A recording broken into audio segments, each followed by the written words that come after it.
de prêcher une opinion de quelqu'un. Oui. Nous prêchons la parole de Dieu. Amen. Oui, vous pouvez regarder, avant que je vienne à Jean, le frère m'avait dit, j'ai pris le quoi?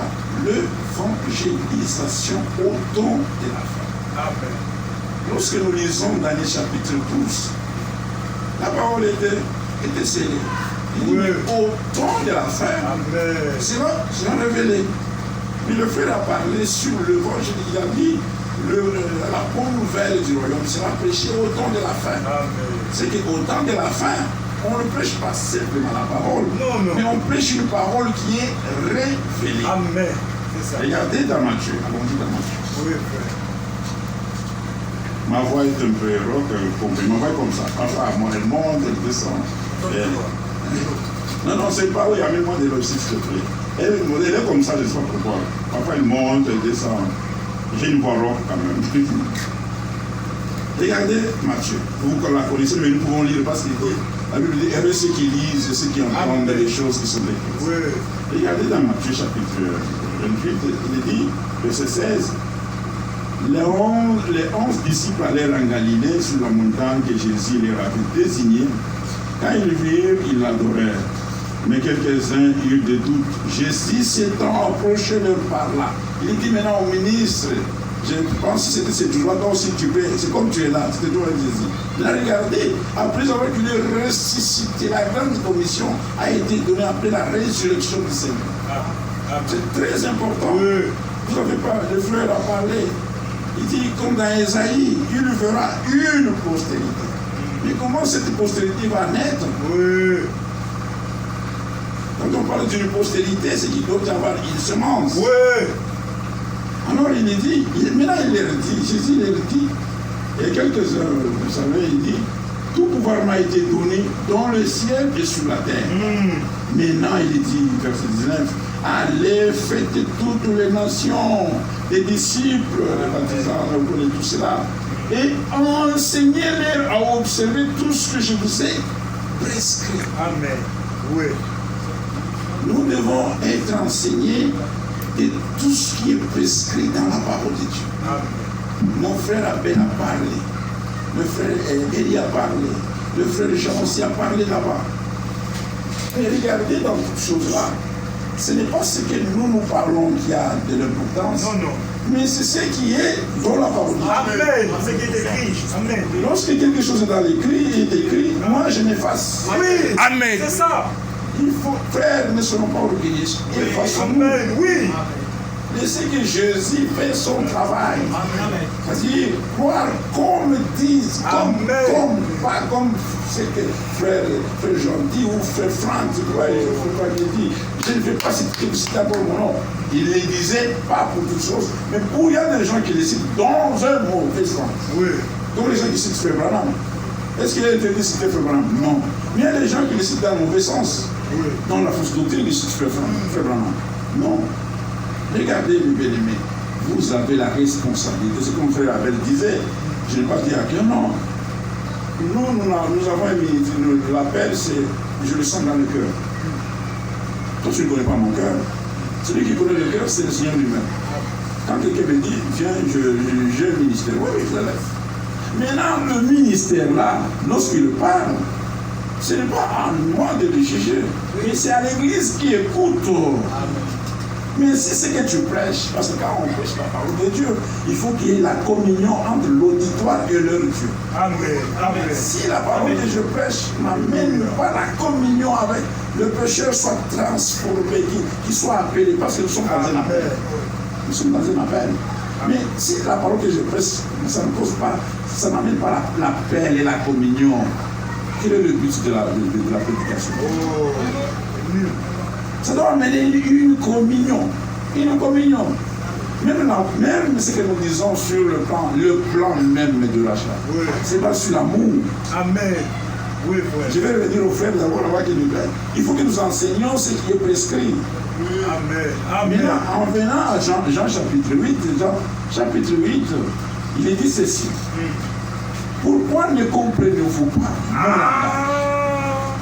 Alors je reviens à ce que je disais que Frère Maman me dit que nous devons avoir 2 réunions comme vous le faites, que Dieu vous bénisse, mon frère.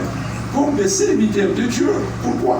Pour que nous ne sortons pas avec nos langages, nos opinions, pour que nous ayons un langage. Et notre, vous savez, chaque pays a un langage. Vous avez les Lingala ici, les Bois, les Français, vous parlez, vous comprenez. Vous comprenez par les langages. Quand un Américain parle, il dit, oh, ça c'est le langage, ça c'est un anglais américain. Quand un Canadien, les hommes font cela. Mais Dieu a un langage. Et le langage de Dieu, c'est le langage de sa parole. Amen. Parce que Jésus a dit dans 8 Jean, chapitre 43, lisez tout cela. Parce qu'il y avait une discussion entre lui et le pharisien. Mais là, il a dit, mais oh là là, pourquoi vous ne comprenez pas mon langage? Parce qu'il disait toujours, nous sommes Abraham et tout ça, vous savez. Il dit, pourquoi vous ne comprenez pas? Pourquoi vous ne comprenez pas? Donc, c'est lorsque nous comprenons la parole de Dieu que nous pouvons faire une bonne propagation, une bonne évangélisation de la parole. Lorsque nous voulons parler à quelqu'un, parlons-lui d'abord de Christ. Amen. Nous sommes dans un appel. Dites à la personne que Dieu a fait une miséricorde en Jésus-Christ. Il les sauve. Jean chapitre 3. J'ai écouté mon frère dire, vous savez, dans le message, oui, il y a certaines vérités, mais regardez, dans une maison, nous pouvons être 6, 7, 8, mais tous ne sont pas héritiers. Amen. Mais tous font partie de la famille des gens. Oui. Est-ce que vous me comprenez? Amen. Soyez tous, nous pouvons être 10 dans une maison. Alléluia. Mais nous pouvons être 10 dans une maison. Mais tous ne sont pas héritiers. Alléluia. C'est pourquoi la Bible dit l'église des premières nées. Amen. Quand on parle de premières nées, Alléluia. c'est qu'il y a aussi d'autres. Oui. Amen. Pourquoi on dit des premières nées? Regardez Jean, chapitre que vous connaissez. Jean chapitre 3. Dieu entend aimer le monde. Il a donné son fils unique. Oui. Maintenant, regardez le bien-aimé dans le Seigneur, serviteur de Dieu. Lorsqu'il a donné le fils unique, nous sommes nés avec une vie. D'où est venue cette vie? Jésus, vous êtes là. D'où est venue cette vie que nous avons, la première vie? D'où est venue? Par une semence, non? Amen. Maintenant, lorsque vous avez la vie éternelle, comme le frère l'a dit, la vie éternelle vient par quoi? C'est par une semence. Amen. C'est pourquoi, regardez, la parole de Dieu, comme on a lu dans la lettre circulaire, il y a l'évangélisation, pour le salut, l'évangile pour le salut. Là, nous prêchons Jésus-Christ crucifié. Amen. Nous prêchons tout ce qu'il y a, la guérison de la guérison. Nous prêchons tout cela. Oui. Mais nous ne nous arrêtons pas là. Amen. Après avoir que nous avions cru, mais il faut que nous connaissions la vérité. Alléluia. Oui. C'est pourquoi je dis qu'il y a des gens, la naissance, elle est complète si Dieu vous agrée. Alléluia. C'est par le baptême du Saint-Esprit. Alléluia. Nous avons pris l'engagement par le baptême d'eau. Mais par le baptême du Saint-Esprit, notre naissance devient complète. Notre naissance devient complète. Alors, dire que vraiment c'est simplement dans ceux qui croient le message qui sont nés de nouveau. Maintenant, quand vous dites que ceux-là sont sauvés, ils sont sauvés à quoi? D'où provient cette vie-là? Alléluia. Mais c'est le message. La vie vient de la sémence, vous comprenez? Jean chapitre 8. La vie vient de la sémence. Maintenant, si ils sont nés, ils ont la vie éternelle. Ils ont la vie éternelle. Nous les passons où? C'est pourquoi je vous dis, il y a des appelés. Il y a aussi des élus. Amen. Un élu, un appelé, peut-être tu m'as appelé simplement. Mais un élu, c'est un appelé et un élu. Alléluia. Voilà ce que nous avons comme. Parce qu'à un premier-né, on donnait beaucoup de bénédictions au premier-né. C'est quelqu'un, c'est lui qui dirige, mais pour donner le quoi dans l'Ancien Testament, il fallait qu'on regarde est-ce que cette personne est-il mature? Est-ce qu'il a un peu, il peut garder ses frères? Je reviens à ce que avant que je puisse partir, c'est dans l'évangélisation du temps de la fin, nous prêchons l'évangile de notre salut. Nous prêchons, après avoir que les gens en sont venus, il faut maintenant leur enseigner. Amen. C'est qu'on appelle que le frère habite sur la doctrine. Enseigner l'église maintenant. Amen. Nous nous enseignons quoi? Regardez, prenez les livres de Paul, les épîtres. Voilà pourquoi, lorsque vous prenez les épîtres-là, vous les donnez aux autres ici, ils refusent. Amen. Vous comprenez? Ils s'arrêtent simplement. Je peux être, ne soyez pas extrémiste. Je peux aller quelque part, je trouve un baptiste qui prêche, il dit Jésus-Christ c'est Dieu. Je lui dis non, c'est pas. Non, moi je lui dis oui, amen, il est Dieu. Amen.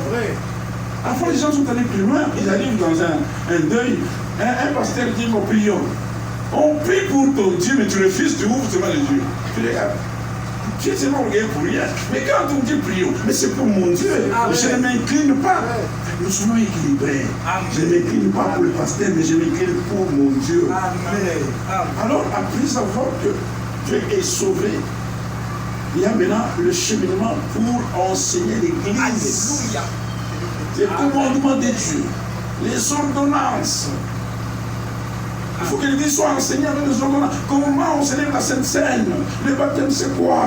Tout cela, celui qui est né de Dieu doit maintenant passer. Nous avons été pardonnés. Juste, le pardon n'est pas dire que c'est parce que tu as reçu le message de la fin. Non. Amen. Le message nous ramène. Mais celui qui sauve, c'est Jésus. Amen. Si vous liez le salut au message, faites attention. Vous faites l'exclusion. Amen. Est-ce que ce que vous prêchez là, est-ce que c'est comme ça que les apôtres ont enseigné? Faites attention. Nous devons rester dans le limite de la parole de Dieu. Alors, lorsqu'on enseigne l'Église, il y a ce qu'on appelle la partie prophétique. Amen. Tous les conseils de Dieu. Amen. Regardez aujourd'hui comment les gens y prêchent. Quelqu'un, frère Maram a prêché le oin du temps de la fin. Amen. Merci mon frère.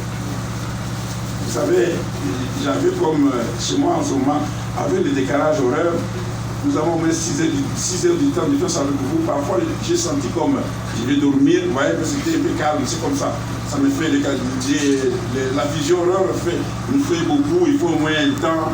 Même en mangeant, si je mange maintenant, je vais sentir mal, comme si je ne mange pas. Alors, vous voyez, vous excuserez pour cela. Mais avec la parole de Dieu, nous devons partager. Je reviens à ce que ceux qui sont enseignés doivent maintenant passer par comprendre les promesses de Dieu, les desseins de Dieu. C'est ça le plan. C'est comme dans cette maison ici. Qui connaît cette maison? C'est celui qui entre là. Il n'y a pas simplement les salons. Il y a la douche, il y a la chambre des enfants. Maintenant, en nous donnant maintenant les promesses, la parole prophétique, c'est pourquoi Pierre dit, nous faisons attention. Avec les dénominationnels ne font pas attention. Non. Alléluia. Ils ne font pas attention. Il faut la dénomination est déjà tombée.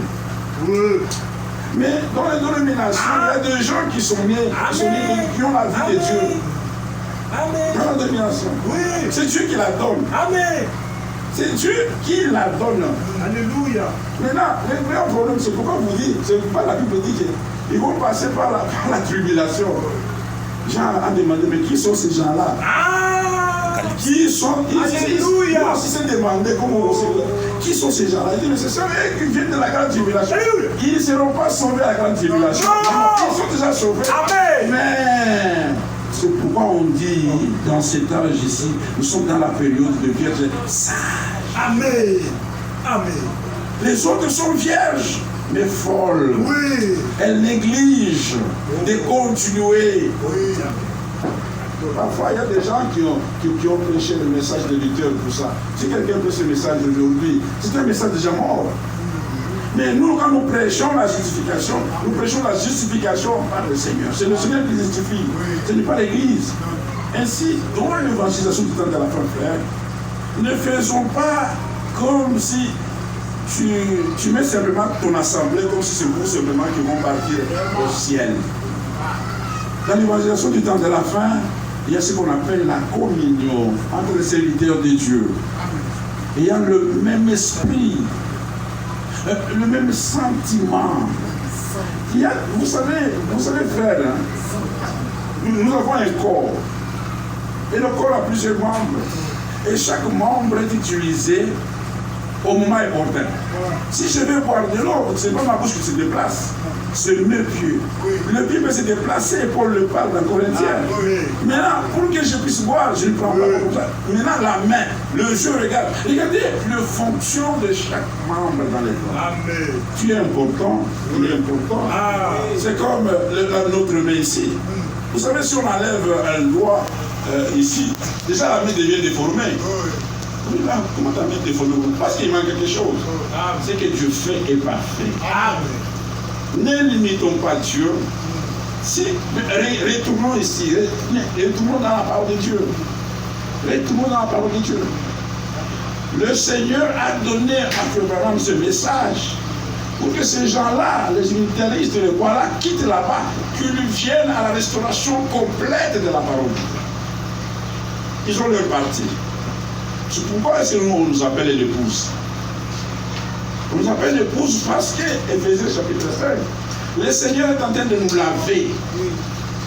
Maintenant, dans l'évaluation du temps de la fin, le Seigneur va se présenter une église. Ce n'est pas toi ou moi le prédicateur qui va présenter l'église.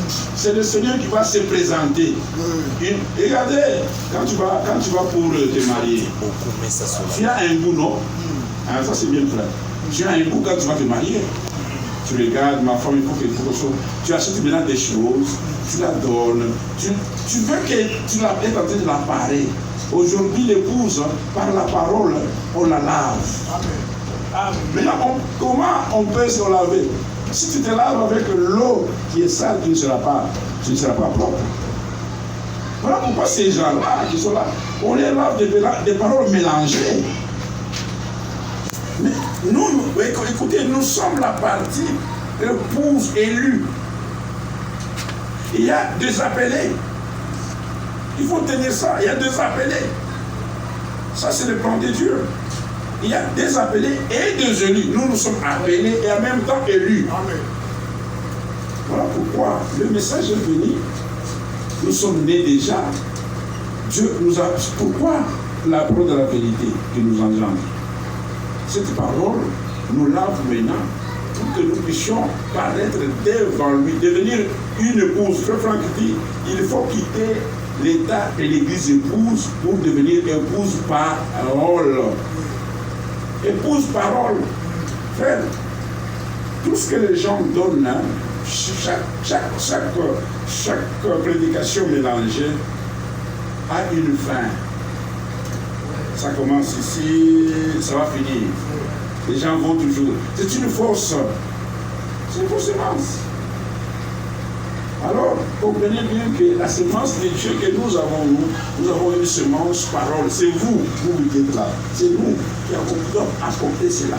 Comprenez d'abord que dans Jean chapitre 17, le Seigneur dit qu'il soit un. Ne vous montez pas lorsque vous êtes dans une assemblée. Et chaque don, Dieu a vraiment fait ce qui est bien, il a donné à l'Église. Ce n'est pas ton don.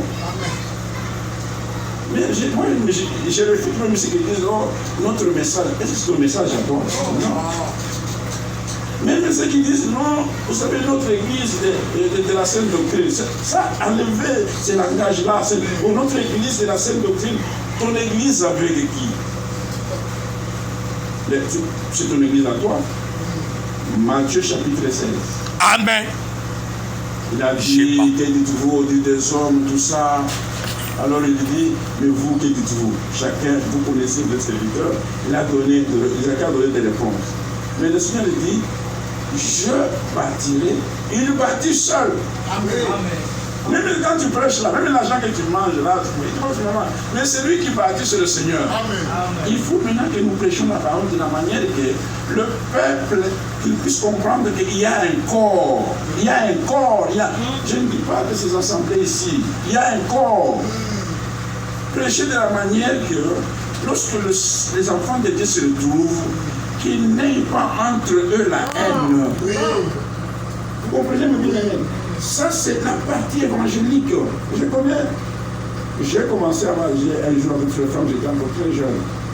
Un jour, Frère Franck, quelqu'un vient, il lui dit, Frère Franck, est-ce que tu peux me dire au nom? On a fait une réunion. Il dit, est-ce que tu peux nous dire au moins comment nous pouvons nous comporter, tout ça, comme tu es, comme le frère l'a dit. Le frère dit non. Il regarde le frère Franck, il est direct. Il dit, est-ce que c'est moi qui t'ai engagé? Pour que je te dise comment tu vas te demander? Non, non. Maintenant, lorsque vous êtes maintenant, si quelqu'un comprend mal, il va dire, ah non, vous voyez, c'est qu'il y a le frère. Non, non, si vous êtes dans une église, il y a celui qui est établi, comme le frère l'a dit dans le monde, qui peut commencer à vous dire, attention ici, lorsque tu prêches, moi j'ai eu un peu de vieux, lorsque tu prêches, Amen. il va te... Ne commencez pas à prendre le frère, mon frère, tu vois, toi, il nous sait que il me regardez, j'ai empêché bien, mais là, tu prêtes attention. Même le comportement. Parce que c'est pas seulement prêcher, mais il y a un autre comportement. Amen. Lorsque vous êtes déjà serviteur de Dieu, sache bien comment vous devez vous comporter. Paul dit à Timothée, sache comment il faut se comporter dans la maison de Dieu. Vous êtes serviteur, vous commencez à faire n'importe quoi avec des brebis. Non, vraiment. Regardez, vous avez un président ici, s'il vous plaît. Vous avez un président. Vous appelez Félix. Quand il était avec des amis, on le voyait parfois en kilote. Et aujourd'hui, tu peux aller là-bas, jouer avec lui. Parce qu'il a une puissance que vous lui avez donnée par la Constitution. Maintenant, vous qui vous a donné la puissance, c'est cette parole. Amen. Mon frère Branham me dit que c'est-à-dire le ministère. C'est ça. Vous dépassez même ceux qui cherchent dans le ministère. Vraiment. Exactement. Vous les dépassez, mes bien-aimés. Le problème, c'est connaître ce que tu es. Amen. Amen. Si tu ne connais pas ce que tu es, tu vas faire... Tu vois, frère, je parle parce que je suis des serviteurs. Imaginez que tu es à l'église, tu fais des plaisanteries avec des frères, avec des amis. Vraiment. Est-ce que quand tu vas prêcher, ils vont prendre la considération? Non. Soyons sérieux d'abord nous-mêmes. Oui. Soyons sérieux nous-mêmes d'abord. Tu peux être là, tu réponds à une question, tout ça. Parce qu'il y a des gens qui ne devenaient pas là comme rigides. Non, non. Je peux Paul dit, qu'est-ce que Paul dit à Timothée? Il a dit, les jeunes gens, comme tes frères, levez-à, regarde, pourquoi? Parce que dans l'église, dans chaque assemblée, il y a toujours des croyants. Amen. Amen. Mais si tu parles avec un frère qui n'est pas, il est semi-croyant, il va nuire ton ministère, même ministère. Même ministère peut nuire ton ministère. Oui.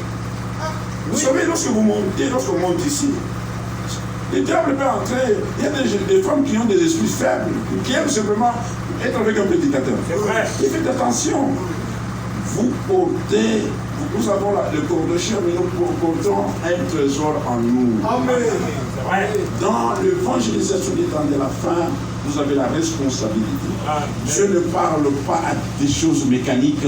Oui. C'est pourquoi il a appelé les hommes. Étant monté en haut, il a fait des dons. C'est un don qu'on t'a donné.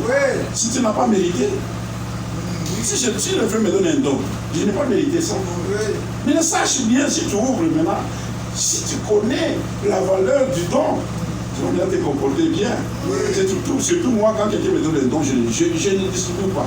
Je vais aller jusque dans ma maison. Je vais dire à ma femme, ça c'est le don qu'on m'a donné. Pourquoi? Parce que moi je ne connais pas le prix, mais lui qui m'a donné, il connaît la valeur. Mais ce que nous prêchons, la vie éternelle, l'œuvre de la croix, c'est un prix qui a été payé.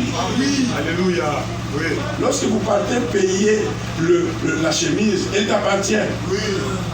Même si les gens des magasins viennent, ah, cette chemise, c'est notre propre magasin, comme tu l'as déjà payé, ce n'est pas pour eux.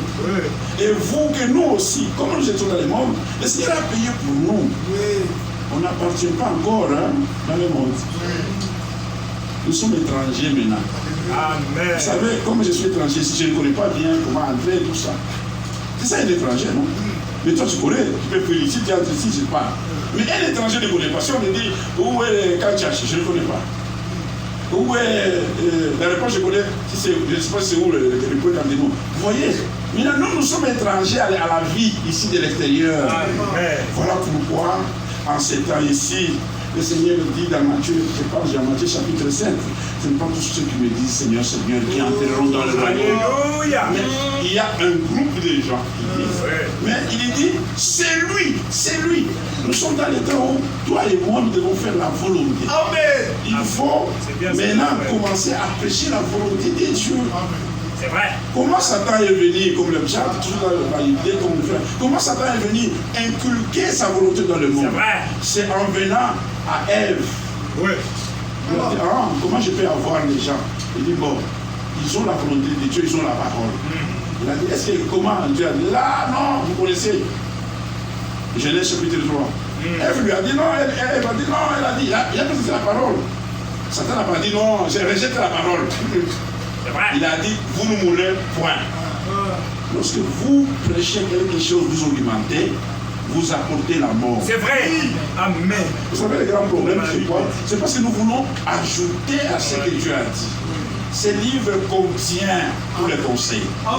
Frère, moi j'ai toujours discuté comme ça. Si quelque chose, je n'ai pas aimé. D'abord, j'aime écouter beaucoup. Dans tout ce que les frères ont parlé ici, j'ai pris des choses. Amen. Demain, il y a le frère qui m'a appelé en me disant pour aller prêcher. Je ne sais pas comment je vais prêcher. Parfois, tu es en train d'écrire ce que tu vas prêcher. Mais le Seigneur, quand il entre, c'est mort par la chair. Vraiment, allez. Parce que ça ne dépend pas de toi. Oui. Si tu fais des choses mécaniques, tu vas te sentir, tu vas te fatiguer. Laissez-nous que Dieu lui-même puisse te mettre dans l'eau là. Qu'il puisse lui-même dériver comme le frère. Dans l'évangélisation, c'est la communion. Il faut avoir la volonté de Dieu, la parole de Dieu. C'est vrai. La parole, ça. Tu peux le dire à Timothée, prêche la parole. Insiste. Pourquoi il a dit insister? C'est qu'il y aura des gens. Même si les gens disent, mais non, nous avons insisté. Ah non, frère, vous savez, comme les gens commencent à faire comme ça. Bon, je parle un peu dans leur côté. Non, ne faites pas ça. Reste comme ça, lis la parole de Dieu, mais ne fais pas de bruit. Si tu ne connais pas, ne fais pas de bruit. Prie le Seigneur. Frère, je vous dis ceci, mes bien-aimés. J'ai pris combien de minutes? Allez, avancez. Je vais fermer ce que je. Écoutez, mes bien-aimés dans les sœurs, je ne vais pas lire beaucoup parce que vous connaissez ça, les frères les a dit. Vous savez, dans l'œuvre de Dieu, le Seigneur, avant qu'il vienne prendre son épouse, nous aurons tous la même connaissance. Amen. C'est ça. Aujourd'hui, nous sommes comme ça. C'est comme nous prêchons. Nous sommes comme ça là. Même la sanctification, la justification. Toi, on t'a déjà pardonné ou justifié. Tu commences à prendre toi, il faut que tu prêches. Oui. Amen. La connaissance, avant que nous partons, avant que le Seigneur vienne, nous serons tous. Ce n'est pas dire que Dieu ne prendra pas déjà que celui-ci a 50% de connaissances. Il n'y a pas question de proclamation. Ici, c'est nous tous. Alléluia. Sanctification, nous allons monter tous. Si toi, Dieu t'a déjà élevé, attends-nous. Je te dis ça à l'église. Si Dieu t'a déjà élevé, attends la serre. Priez les uns pour les autres. C'est vrai. Attends là, ne commencez pas à murmurer. Et vous savez, le grand problème, parfois, Frère Branham dit, le grand problème, ce sont les prédicateurs. C'est toi qu'on a dit un secret, et c'est toi encore qui peux répondre ces secrets-là. Tu dis même à la sœur, il y a des choses qu'on doit mourir avec ça. Frère Branham dit, jusqu'à la mort. Alléluia. Si quelqu'un vient à la maison, il dit ce qu'il y a comme problème. Mais, voyez quelque part là, ne dis pas que nous dans les salons, tu vas là, tu commences à parler. La sœur va écouter. Quand elle écoute, ça va sortir. Et quand ça sort, c'est pourquoi on dit qu'il garde le saint secret des saints. Alléluia. Que nous bénisse. Nous sommes des gens qui vont. Même ma femme, il y a des choses. La femme même te demandait. J'ai dit la sœur, la sœur. Je dis non, ça ne te concerne pas. Si ta femme connaît ta position, il va comprendre. Mais toi, quand tu vas non, tu vois, toi tu connais ces jours-là, tu commences à relater. Elle aussi, vous savez comment les choses se sont répandues dans la Bible. Ce sont les femmes. Ils sont dit, quelques femmes sont venues, quelques femmes sont comme ça. Comme c'est le bien de Dieu, qu'est-ce que je vais dire? Faites attention. Malgré que même si quelqu'un te voit jeune, mais tous on était jeunes, non? C'est alors lorsqu'on monte, on comprend. Parfois, quand on est très jeune là, on est brillant là. Frère, il y a un moment là, je regarde, il y a des choses là, tu me dis, quelqu'un te regarde, c'est pas comme ça, du monde. Qu'est-ce qui est mieux comme ça? Parce que à force que il y a l'expérience. Au Canada, on fait comme ça. Quand tu viens, on va te dire, cherche un travail pour que tu aies une expérience canadienne. Ça, c'était un exemple que je vous donne. Tu sais même un travail même dans les McDo pour que tu aies une belle expérience. Comment savoir comment un blanc demande, comment il s'exprime, tout ça, pour que tu sois un peu dans le bain. Et voilà pourquoi, donc, le livre des temps de la fin, le Seigneur aime des gens qui ont l'expérience avec lui. Ils ont fait l'expérience, ils ont la parole de Dieu. Parce que nous sommes éviter des discussions inutiles. Éviter des discussions inutiles, ça ne nous amène à rien. Et vous devez les inviter, tout même devant de païens, nos familles. Maintenant, il y a des gens qui disent, passe ici, allons-y à l'église. Hier, je vous ai vu vous discuter le soir là. C'est vrai quand ils discutent toujours, mais ils sont dans la même église. Évitons cela. Les assemblées resteront. Seule l'épouse. Seule l'épouse. Seule l'épouse. Ah non, il y a vous frère Branham m'a dit ceci. Frère m'a dit ceci. Oh, que Branham, c'est le serviteur de Dieu. Confirmé. Mais pourquoi vous discutez? C'est pourquoi Paul dit à Timothée, évite des discussions inutiles. Amen. Frère, viens. Tu n'as pas compris. Bon, regarde, prions le Seigneur. Amen. Quand je prie, je laisse. Je ne peux pas dire non. Frère, tout regarde, frère là. C'est frère là, non. Bon, je ne peux pas parler. Tu as déjà parlé. Oui. Tu as déjà parlé. Ah non, vous savez, bon, je garde quoi pour moi? Pourquoi tu as commencé? Parce que Satan fait comment? Tu donnes l'impression, tu donnes quelque chose comme la part, pour que quelqu'un soit intéressé de ce que tu vas dire. Le serviteur de Dieu pour retourner, nous devons enseigner la parole de Dieu. Amen. Sortons dans les autres. Il y a de grands qui ont été des professeurs. Parce que ce message ici, beaucoup de professeurs des écoles ont enseigné. Oui, vraiment. Voilà pourquoi nous avons trouvé, il y a parfois beaucoup de tableaux. Vraiment. J'ai dit à un frère, j'ai dit, mais si tu es arrivé en Chine, comment tu vas prêcher? Les Chinois, lui, ne connaissent pas nos alphabets ici. Vous comprenez? Mais lorsque tu prends la Bible, je regarde le frère Branham. Si vous